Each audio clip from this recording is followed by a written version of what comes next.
Welcome dear students. आज हम chapter number 1 chemistry class 10 chemical equilibrium की बात करेंगे और इसमें जो टॉपिक्स हैं ज़रूरी उनको स्टडी करेंगे और समझने की कोशिश करेंगे। अब सबसे पहली चीज़, जब केमिकल इक्विलिब्रियम की बात करनी है तो रिवर्सिबल रिएक्शंस का पता होना ज़रूरी है कि what are reversible reactions and what are irreversible reactions.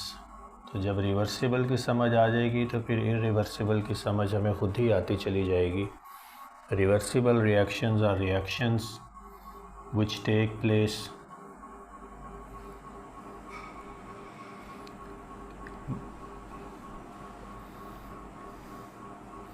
in forward and backward direction.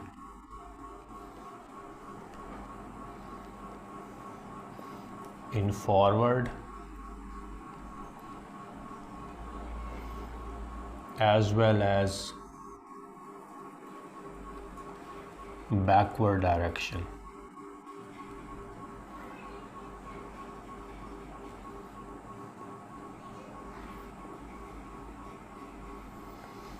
Both sides में रिएक्शन टेक प्लेस करेगा, यानी कि रिएक्टेंट्स पहले प्रोडक्ट्स में कन्वर्ट होंगी और फॉरवर्ड रिएक्शन स्टार्ट होगा और एक टाइम आएगा कि जो रिएक्टेंट्स हैं वो भी प्रोडक्ट्स फॉर्म करनी स्टार्ट कर देंगे। तो ये रिएक्शन जो है, ऐसे रिएक्शंस जो हैं वो रिवर्सिबल रिएक्शंस कहलाते हैं। मिसाल के तौर पर डाइसोसिएशन रिएक्शंस जो हैं वो अमूमन रिवर्सिबल रिएक्शंस हैं। Dissociation reactions in which something, a substance, a molecule or a compound breaks up. So dissociation reactions की अगर बात करें specifically तो ये reversible, most of the dissociation reactions are reversible. Calcium carbonate की एग्ज़ाम्पल देखते हैं, CaCO3 की dissociation is a reversible reaction which results in formation of calcium oxide and carbon dioxide. तो इनिशियली पहले फॉरवर्ड रिएक्शन प्रोसीड करता है और एक पॉइंट आता है जब रिवर्स रिएक्शन भी स्टार्ट हो जाता है, और इस रिवर्सिबल रिएक्शन में फिर एक पॉइंट ऐसा भी आता है जब रिएक्टेंट्स और प्रोडक्ट्स की कॉन्सेंट्रेशन चेंज नहीं होती विद रिस्पेक्ट टू टाइम, बल्कि कांस्टेंट रहती है, और वो पॉइंट जो है वो डायनामिक इक्विलिब्रियम का पॉइंट है। तो डायनामिक इक्विलिब्रियम रिवर्सिबल रिएक्शंस में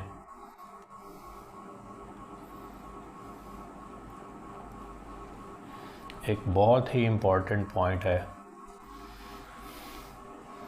point during the course of reversible reactions when the concentrations of reactants and products remains constant.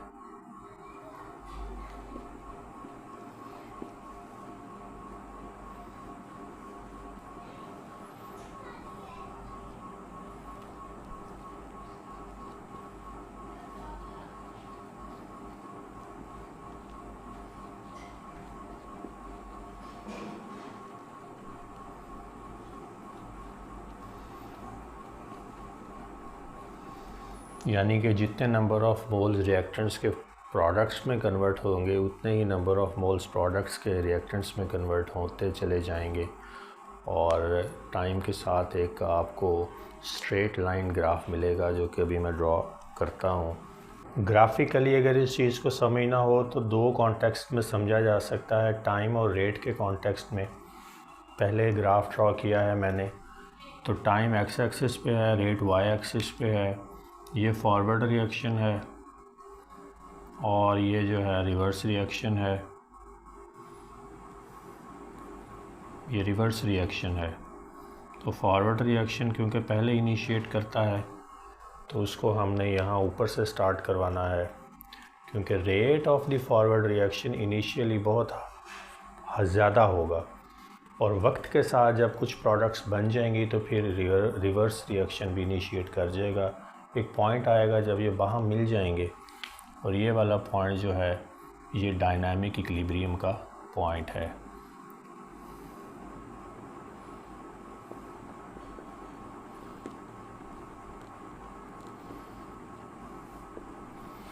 इसी तरह से टाइम और कंसंट्रेशन के कॉन्टेक्स्ट में मैंने नाइट्रोजन टेट्राऑक्साइड की कन्वर्जन नाइट्रोजन डाइऑक्साइड में ये रिवर्सिबल रिएक्शन है ड्रॉ किया है। तो यहाँ अगर टाइम और कंसंट्रेशन के कॉन्टेक्स्ट में ग्राफ प्लॉट करें, अगेन फॉरवर्ड रिएक्शन इनिशिएट करेगा, और एक टाइम आएगा कि ये फास्ट से स्लो एंड देन स्टडी हो जाएगा, और रिवर्स रिएक्शन जो है जब स्लोली इनिशिएट करेगा, कुछ मोमेंटम गेन करेगा और फिर स्टडी हो जाएगा। तो जब ये दोनों जो लाइंस हैं ये पैरेलल हो जाएंगी एक दूसरे के, स्टार्ट होगा जहाँ से इनका पैरेलल होना, वो वाला पॉइंट जो है वो डायनामिक इक्विलिब्रियम का पॉइंट है। तो ये दोनों ग्राफ्स जो हैं वो हमें डायनामिक इक्विलिब्रियम की एक बुनियादी सी समझ देते हैं कि क्या है। दूसरी बात यह है कि मैंने आपको डाइसोसिएशन रिएक्शंस की एग्जांपल दी कि वो रिवर्सिबल होते हैं जनरली, लेकिन सिर्फ डाइसोसिएशन रिएक्शंस ही नहीं, एडिशन रिएक्शंस भी, जिनमें दो रिएक्टेंट्स मिलकर कोई प्रोडक्ट्स बनते हैं, वो भी रिवर्सिबल होते हैं और हो सकते हैं। इसी तरह से जो रिएक्शंस हैं हमारे जिसमें आयनिक स्पीशीज़ मिलें और कोई नई चीज़ फॉर्म करें, वो भी एडिशन रिएक्शंस हैं, वो भी रिवर्सिबल हो सकते हैं। इलेक्ट्रोलिसिस ऑफ वाटर, हाइड्रोजन और ऑक्सीजन से मिलके पानी का बनना भी रिवर्सिबल है, तो इलेक्ट्रोलिसिस भी रिवर्सिबल है। इसके अलावा कंडेंसेशन रिएक्शंस भी रिवर्सिबल हो सकते हैं। तो यहाँ बताने कि सब्स्टिट्यूशन रिएक्शंस भी रिवर्सिबल होते हैं और हो सकते हैं। सिर्फ कंबस्शन रिएक्शंस जो हैं ये याद रखिएगा वो रिवर्सिबल नहीं होते। कंबस्शन रिएक्शंस जिनमें ऑर्गेनिक कंपाउंड्स इन्वॉल्व होते हैं, जैसे मीथेन का ऑक्सीजन से रिएक्शन हो, अगर यहाँ आपकी समझ के लिए ये बात एडिशनली बता रहा हूँ कि जो एज रूल अगर बात करनी है तो फिर कंबस्शन रिएक्शंस आपको रिवर्सिबल नहीं मिलेंगे, क्योंकि उसमें अमाउंट ऑफ हीट जनरेट होती है एज एनर्जी जो इग्नाइट हो जाती है और वो अपनी फॉर्म चेंज कर लेती है, उसको रिकवर नहीं किया जा सकता।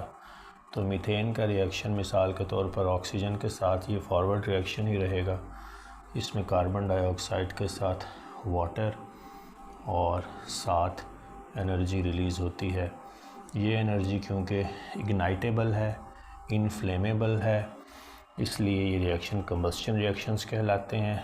तो फिर ये इनफ्लेमेबल एनर्जी ने अपनी फॉर्म जो है वो चेंज कर ली, इसलिए फिर ये इस सिस्टम में वापस आप इसको रिवर्स नहीं चला सकते। इसलिए एज रूल अगर बात करें तो कंबस्शन रिएक्शंस हमें अमूमन नहीं बल्कि ये आपको रिवर्सिबल नहीं मिलेंगे। बाकी हर किस्म के reactions depending on the nature of the reacting species जो है और भी दूसरे फैक्टर्स, वो हमें रिवर्सिबल भी, हम उनको रिवर्स भी करवा सकते हैं। ये बॉर्न-हेबर प्रोसेस है for manufacturing of ammonia gas. Ammonia is a gas and industrially it is a very important gas in which nitrogen reacts with hydrogen. 1 mole of nitrogen reacts with 3 moles of hydrogen gas. All these species are in gaseous state to form 2 moles of ammonia. So this is a reversible reaction, and in this case the rate of the forward reaction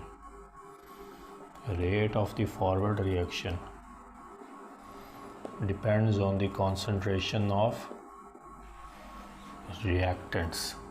So you can say Kf, K for constant forward reaction का rate depend किस पे करता है, on the concentrations of nitrogen and on the concentrations of hydrogen. In this case there are 3 moles of hydrogen, so they become the coefficient of molar concentration bar. So this is the bar which explains the molar concentrations, and अंदर species है, ये molar concentration की बार है, ये directly proportional का निशान है। K forward, rate of the reaction forward, rate of the reaction forward depends on the concentration of reacting species, and similarly rate of backward reaction KR, K reverse, depends on the concentration of, in this case, NH3 ammonia gas, and its molars, number of moles will become the exponents. So ये law of mass action है. Law of mass action कहता है कि rate of the reaction depends on the concentrations of active message. तो यहाँ पे हमने born Haber के कॉन्टेक्स्ट में लॉ ऑफ मास एक्शन की बात की है, और लॉ ऑफ मास एक्शन कहता है कि rate of the reaction depends on the rate of the reaction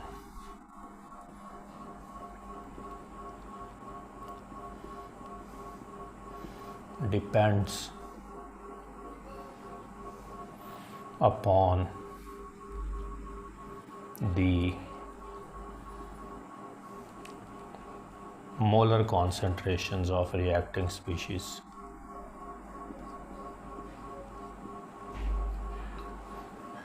active message का लफ्ज़ भी लिखा हुआ है. ज़ाहिर बात है मैस का एक्टिव होना ज़रूरी है. वो ज़रूर पार्टिसिपेट जो करता है मैस वही एक्टिव मैस है. लेकिन basically molar concentrations, active message and molar concentration, rate of the reaction depends upon the molar concentration of the reacting species. This is law of mass action. तो उसी को interpret करें अगर mathematically, तो rate of the forward reaction depends upon the concentrations of reactants, in this case nitrogen gas and hydrogen gas, and rate of the reverse reaction depends upon the concentration of products, in this case ammonia. And not to forget कि जो number of moles हैं वो हमेशा exponents बन जाते हैं, और ये बार concentration की बार है.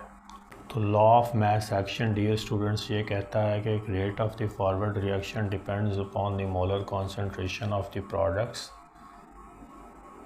Rate of the reverse reaction depends upon the molar concentration of reactants for any reversible reaction. So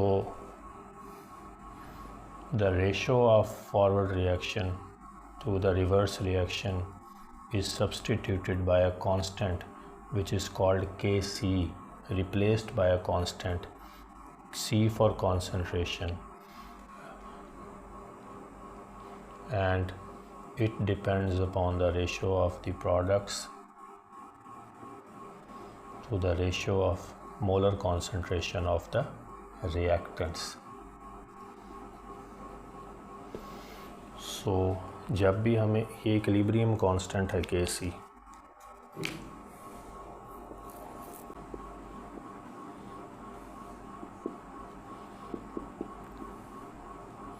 तो जब भी हमें इक्विलिब्रियम कांस्टेंट की एक्सप्रेशन लिखनी पड़ेगी, इक्विलिब्रियम कांस्टेंट, तो लॉ ऑफ मास एक्शन को अप्लाई करेंगे. Equilibrium constant basically rate of the forward reaction और rate of the reverse reaction की रेशो है, यानी Kf और डिवाइडेड बाय Kr जो है ये इक्वल होगा Kc के, जो कि इक्विलिब्रियम कांस्टेंट है. और ये डिपेंड किस पे करता है, केस के फॉरवर्ड और के रिवर्स प्रोडक्ट्स और रिएक्टेंट्स की कॉन्सेंट्रेशन पे as per the definition of law of mass action. तो फिर हमने जब भी हमें इक्विलिब्रियम कांस्टेंट की एक्सप्रेशन लिखनी पड़ेगी, इक्विलिब्रियम कांस्टेंट की, तो प्रोडक्ट्स डिवाइडेड बाय रिएक्टेंट्स हैं. तो अगर हम एक जनरलाइज्ड रिएक्शन पहले लिखें जिसमें रिएक्टेंट्स मिलके प्रोडक्ट्स फॉर्म कर रहे हैं, कोई भी ए रिएक्टेंट के ए मोल्स, बी रिएक्टेंट के बी मोल्स, सी रिएक्टेंट के सी मोल्स और डी रिएक्टेंट के डी मोल्स. तो अगर हमने इसकी इक्विलिब्रियम कांस्टेंट लिखनी हो तो वो क्या है, ratio of forward reaction to the ratio of reverse reaction. तो वो क्या बनेगी, प्रोडक्ट्स ओवर रिएक्टेंट्स. प्रोडक्ट्स क्या है, सी और डी, और इनके मोल्स जो हैं वो हमें पता है कि कोफिशिएंट बन जाते एक्सपोनेंट बन जाते हैं सॉरी। तो ये एक जनरलाइज्ड किस्म की डिवाइडेड बाय रिएक्टेंट्स के, तो ये एक जनरलाइज्ड किस्म की हमारे पास एक्सप्रेशन आ जाएगी Kc की। तो आप कोई भी रिएक्शन हो तो ये आप उसकी इक्विलिब्रियम कांस्टेंट एक्सप्रेशन जो है वो लिख सकते हैं। वाटर फॉर्म करें हाइड्रोजन और ऑक्सीजन को रिएक्ट करवा के, तो पहले तो इस इक्वेशन को बैलेंस करना ज़रूरी है। दो हाइड्रोजन्स हैं, ऑक्सीजन यहाँ एक है, यहाँ दो हैं, तो 2 वाटर्स फॉर्म होंगे फिर, और अब यहाँ हाइड्रोजन के पीछे भी 2 लगेगा। अब हम बैलेंस्ड केमिकल इक्वेशन के साथ इसकी Kc लिख सकते हैं, जो कि होगी H2O यानी प्रोडक्ट्स की कॉन्सेंट्रेशन और exponent number of moles divided by hydrogen जो कि एक रिएक्टिंग स्पीशी है और उसके मोल्स टाइम्स ऑक्सीजन। तो ये इसकी Kc की एक्सप्रेशन है। इसी तरह से जब गैसेस की बात करेंगे डियर स्टूडेंट्स, तो गैसेस के कॉन्टेक्स्ट में पार्शियल प्रेशर्स की बात होती है। Dalton's law of partial pressure अगर जहन में लाएं तो वो कहता है कि जो नंबर ऑफ मोल्स हैं, जितने किसी गैस के मोल्स हैं उतना ही उसका पार्शियल प्रेशर है कंटेनर्स की वॉल पे। समझने के लिए इस बात को दूसरे सेंस में अगर लिखना हो तो volume is directly proportional to number of moles, ये भी लिख सकते हैं। और ये भी लिख सकते हैं कि नंबर ऑफ मोल्स और partial pressure are directly proportional. Dalton's law की बात करनी है, डाल्टन्स लॉ की। तो डाल्टन्स लॉ की बात करें अगर, तो फिर हमने गैसेस की बात पार्शियल प्रेशर्स के कॉन्टेक्स्ट में करनी है। गैसेस जब होंगी रिएक्टिंग मिक्सचर में और रिवर्सिबल रिएक्शन होगा तो फिर उसकी Kp लिखी जाएगी, Kc सब्सटीट्यूट हो जाएगा Kp से। इसी तरह जनरलाइज्ड रिएक्शन जो भी पहले लिखा था, A reacts with B to form C moles of C and D moles of D। तो यहाँ आप अगर ये सारी गैसेस हैं, G फॉर गैस, तो अब यहाँ पे हम इसकी Kp लिखेंगे और वो लिखने का थोड़ा सा तरीका मुख्तलिफ है। ऊपर प्रोडक्ट्स ही आएंगी, partial pressures of gas D और एक्सपोनेंट में उसका moles times partial pressure of Pc, P capital में लिखना है और बेस जो है वो उस सब्सटेंस का और उसके नंबर ऑफ मोल्स जितने हैं। इसी तरह से A कॉन्सेंट्रेशन नहीं बनानी है, याद रखिएगा। Partial pressure of A and उसकी मोलर नंबर ऑफ मोल्स। इसी तरह से B partial pressure of B और उसके नंबर ऑफ मोल्स। तो ये इस तरह से लिखी जाएगी, मोलर कॉन्सेंट्रेशन की बार नहीं डलेगी। और ये Kp की एक्सप्रेशन है। Partial pressure of product moles जो हैं वो एक्सपोनेंट बन जाएगा और रिएक्टेंट्स डिनोमिनेटर में। तो Kp और Kc जो हैं ये इंटर रिलेटेड भी हैं, ये भी याद रखें। Kc और Kp का जो इंटर रिलेशन का फार्मूला है वो भी जहन में रखें। Kp is equal to Kc RT exponent is delta n। तो अगर ये बात कभी जहन में पूछ ले कोई, या पता होनी चाहिए कि Kp, जैसे हमने यहाँ इंटरचेंज कर दिया गैसेस के लिए रिवर्सिबल रिएक्शन में इक्विलिब्रियम कांस्टेंट लिखने के लिए, तो वो पार्शियल प्रेशर के कॉन्टेक्स्ट में क्योंकि इक्विलिब्रियम कांस्टेंट लिखना होता है तो फिर P फॉर पार्शियल आएगा, नॉट फॉर कॉन्सेंट्रेशन। तो Kp और Kc का ये रिलेशन याद रखिएगा, Kp is equal to Kc into RTN। अब R जो है यहाँ पे ये जनरल गैस कांस्टेंट है।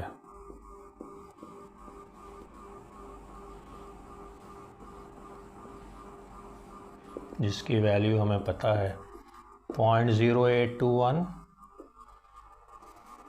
लीटर एटमॉस्फेयर, डिफरेंट यूनिट्स में डिफरेंट वैल्यू है, केल्विन मोल पर केल्विन पर मोल, लीटर एटमॉस्फेयर पर केल्विन पर mole, litre atmosphere mole and kelvin. तो ये जनरल गैस कांस्टेंट है। तो R is general gas constant, T जो है वो टेम्परेचर है which is in kelvins generally,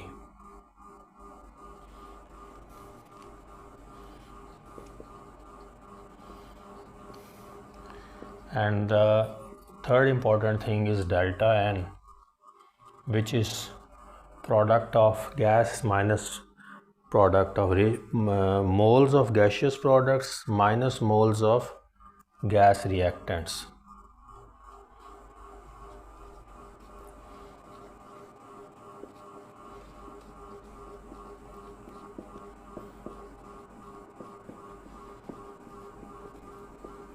So this is a ratio.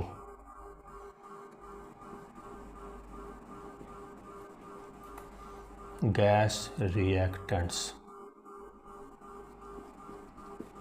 के जो इक्विलिब्रियम कांस्टेंट है डियर स्टूडेंट्स, इसकी बात कर लेते हैं कि इसकी क्या अहमियत है। तो अगर हमें K की वैल्यू पता है यानी इक्विलिब्रियम कांस्टेंट की, और ये वैल्यू जो है ये ग्रेटर दैन 1 है, तो फिर आप प्रिडिक्ट कर सकते हैं कि रिएक्शन जो है वो फॉरवर्ड डायरेक्शन में मूव कर रहा है। इसी तरह से अगर K की वैल्यू स्मॉलर दैन 1 है तो रिवर्स रिएक्शन टेक प्लेस कर रहा है।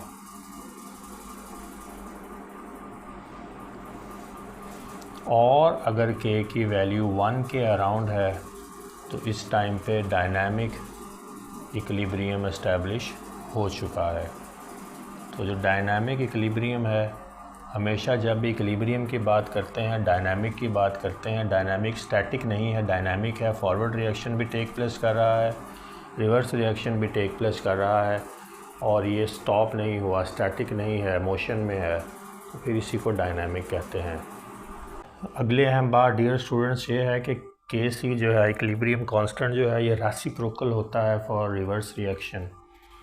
पॉइंट ये है कि ये N2O4 की बात क्योंकि स्टार्ट में की है, दोबारा ये रिएक्शन लिख रहा हूँ। Conversion of N2O4 into nitrogen dioxide is a reversible reaction. So if you right it's Kc in this case, then its products over reactants.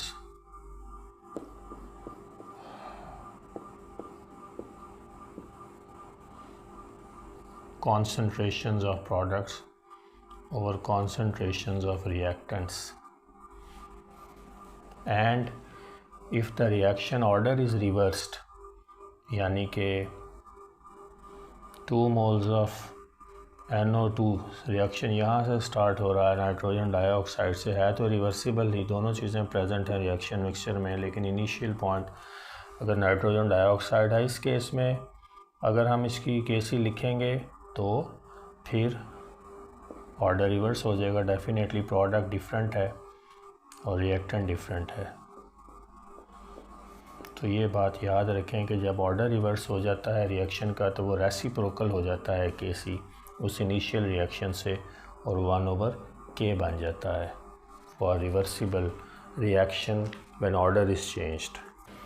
ली-चैटरल principle है एक, जो कि बहुत ही ज़्यादा रेलिवेंट है केमिकल इक्विलिब्रियम से, जो कि बाज़ाब्ता तौर पर आपकी बुक में ये डिस्कस नहीं हुआ यहाँ पे, लेकिन बहुत मुख्तसरन इसको डिस्कस करेंगे और इसको बहुत आसानी से समझते हुए गुजर जाएंगे। इसकी डेफिनेशन मैंने लिखी है, कहता है when external stress is applied system that is of reversible reactions, because we are dealing with reversible reactions specifically in chemical equilibrium. So the system of reversible reaction will work or move in the direction in order to overcome the change. यानी कि अगर temperature आप increase कर दें, concentration increase कर दें reactant या products की, प्रेशर में वेरिएशंस ले आएँ, अगर इंक्रीज़ या डिक्रीज़ कर दें तो फिर सिस्टम ने फिर डायनामिक इक्विलिब्रियम के पॉइंट पे आना है, फिर उसके लिए वो मेहनत करेगा। उसका जब डायनामिक इक्विलिब्रियम आप डिस्टर्ब कर देंगे इन चीज़ों को की वेरिएशन से, तो फिर वो सिस्टम रीएडजस्ट करेगा और फिर या फॉरवर्ड मूव करना पड़े डायनामिक इक्विलिब्रियम अचीव करने के लिए तो फॉरवर्ड मूव करेगा, रिवर्स मूव करना पड़े डायनामिक इक्विलिब्रियम अचीव करने के लिए तो रिवर्स मूव करेगा। हम इंडस्ट्रियली अमोनिया गैस और डिफरेंट प्रोडक्ट्स जो हासिल करते हैं वहाँ पे हम ली-चैटल प्रिंसिपल अप्लाई करके खुद ही डायनामिक इक्विलिब्रियम की पोजीशन शिफ्ट करते हैं और फिर अपनी मर्ज़ी की प्रोडक्ट हासिल करते हैं। तो ली-चैटल प्रिंसिपल की बड़ी इंपॉर्टेंट एप्लीकेशंस हैं इंडस्ट्रियली। इनकी मैनूवरिंग से बेसिकली हम रिएक्शन की रिवर्सिबल रिएक्शन की डायनामिक्स की पोजीशन शिफ्ट करवा देते हैं फॉरवर्ड से रिवर्स और रिवर्स से फॉरवर्ड में, और फिर अपनी मर्ज़ी की प्रोडक्ट। अगर अमोनिया गैस चाहिए तो फॉरवर्ड रिएक्शन मूव कराने के लिए ली-चैटल प्रिंसिपल अप्लाई करेंगे। अब देखते हैं कि कॉन्सेंट्रेशन की वेरिएशन से रिएक्शन किस तरह मूव करेगा और टेम्परेचर की वेरिएशन से किस तरफ मूव करेगा, और इसी तरह प्रेशर की वेरिएशन से क्या तब्दीली लाएगा रिएक्शन मिक्सचर। डियर स्टूडेंट्स, अगर कॉन्सेंट्रेशन की वेरिएशन की बात करें तो हम यहाँ अमोनिया की फॉर्मेशन का रिएक्शन लिख लेते हैं। Born-Haber process for the formation of ammonia. यहाँ पे आप देख रहे हैं कि एक रिवर्सिबल रिएक्शन है, रिएक्शन ने खुद ही डायनामिक इक्विलिब्रियम अचीव कर लिया। अब हमने कॉन्सेंट्रेशन की वेरिएशन अगर कर दी तो ली-चैटल प्रिंसिपल कहता है कि उसने एडजस्ट करना है डायनामिक इक्विलिब्रियम अचीव करने के लिए। अगर आप रिएक्टेंट्स की कॉन्सेंट्रेशन इंक्रीज़ कर देंगे तो फॉरवर्ड रिएक्शन टेक प्लेस करेगा। So there are two possibilities. If reactants concentration is increased,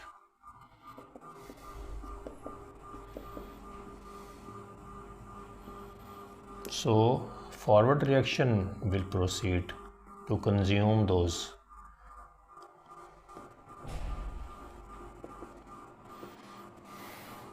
And if product's concentration is increased,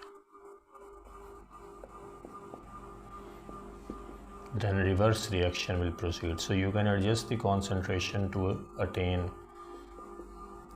ammonia gas. Second is in case of pressures. So when pressure is increased or decreased in case of gases, these are all gases. So we know that pressure is inversely proportional to volume. जो ही आप pressure बढ़ाएं volume या number of moles system के decrease कर जाएंगे। Pressure के increase से volume decrease करता है, यानी नंबर ऑफ मोल्स या मॉलिक्यूल्स। इस चीज़ को जहन में रखें तो फिर हमारे पास जो सिनेरियोज बिल्ड हो गए गैस के केस में, if pressure is increased so volume is decreased, so system will move in the direction to produce more molecules. उस तरफ का मूव करेगा जहाँ पे less molecules present हैं, और फिर वो number of molecules के increase की तरफ उसकी movement होगी। When pressure is increased, shift towards less number of molecules are present.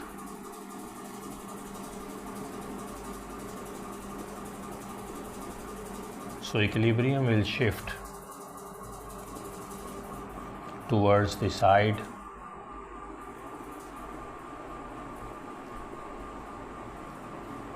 where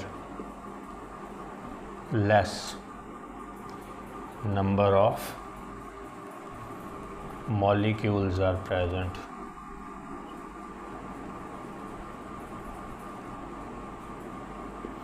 And secondly, the reverse option is if pressure is decreased, volume increases, so the equilibrium will shift in the other direction.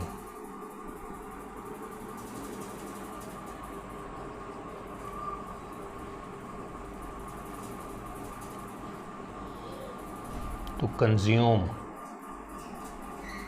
those molecules. So this is how the things work.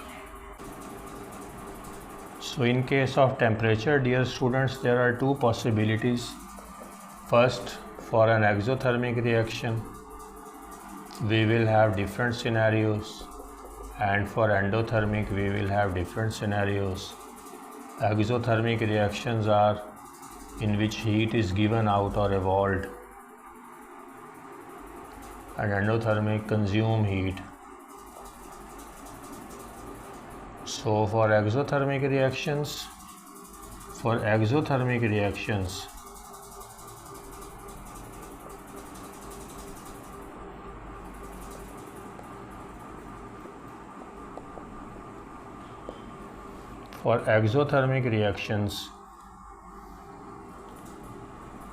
we know that heat is a part of the product. So now if you increase the temperature, what will happen? We can consider any reaction. For example,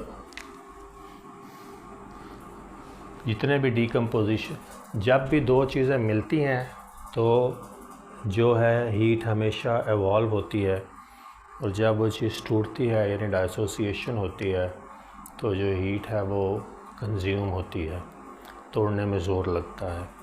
तो हम मिसाल के तौर पर इसी reaction को लिख लें अगर, और अज्यूम करें कि ये एक्सोथर्मिक है, तो फिर जो हीट है वो प्रोडक्ट का हिस्सा है, और जब प्रोडक्ट का हिस्सा है और आपने इसका टेम्परेचर इंक्रीज कर दिया है, then system will shift towards left.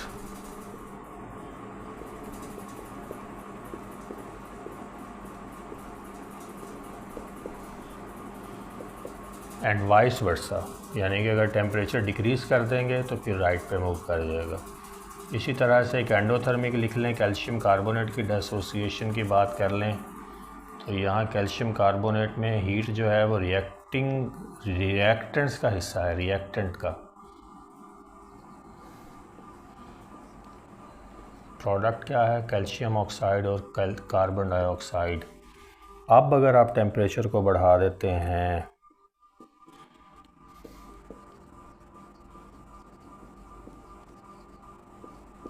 then system shifts towards right,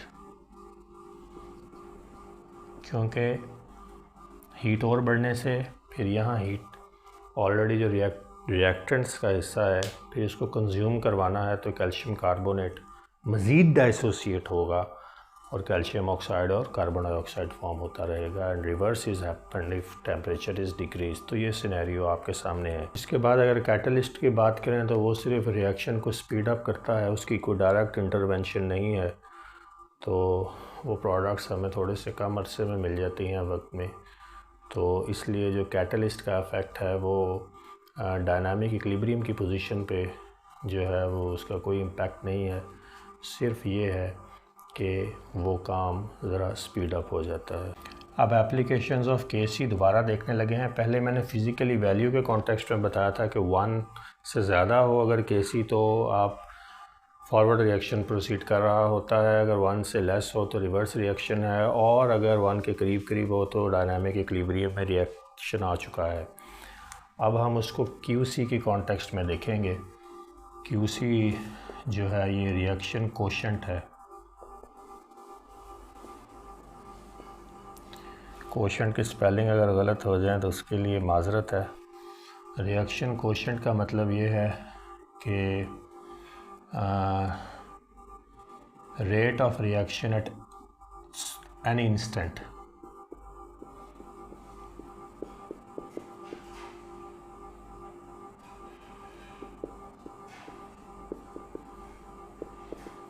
केसी तो एक ओवरऑल रिएक्शन, केसी जो है वो तो एक पूरा सिनेरियो बताता है रिएक्शन का, और कि क्यूसी जो है वो किसी एक इंस्टेंट पे अगर आप जो है वो फाइंड करें कि इस टाइम पे रिएक्शन की डायनामिक्स क्या हैं, तो वो फिर क्यूसी है। तो जो क्यूसी है और केसी है, इनको इंटर रिलेट करने से भी हमें बहुत सारी चीज़ें वैल्यूएबल पता लगती हैं। 3 सिनेरियोज़ हैं। अगर क्यूसी ग्रेटर हो केसी से, so we have 3 scenarios. First is, if QC reaction quotient is greater than KC, then what will be happening? Reaction quotient is greater than equilibrium constant, then it is going to be a backward reaction, which is understandable. And second possibility is, if QC is less than KC, then it's a forward reaction. Means reaction hasn't achieved dynamic equilibrium, it's still working for it. So definitely forward reaction is going to proceed. And if QC is equal to KC, so this is the point of equilibrium. The dynamic equilibrium has been achieved. So dear students, this sums up our chapter, but there is one last thing about KC. केसी के units की अगर बात करें तो केसी के कोई units नहीं हैं, और मोल पर डीएम क्यूब कॉन्सेंट्रेशन के यूनिट्स हैं। तो किसी भी रिएक्शन में केसी का यूनिट इंडिविजुअली नहीं होता। हाँ, अगर उसके नंबर ऑफ़ मोल्स वेरी करें, रिएक्टेंट्स और प्रोडक्ट्स के अगर नंबर ऑफ़ मोल्स सेम हों तो फिर यूनिट नहीं होता।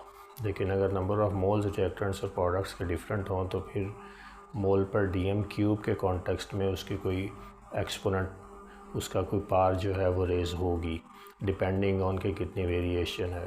तो by default KC has no units, but in case के number of moles of reactants and products are different, then KC can have units depending on how many number of moles differ on either side. और जो unit होता है concentration का, वो मोल पर DM cube है।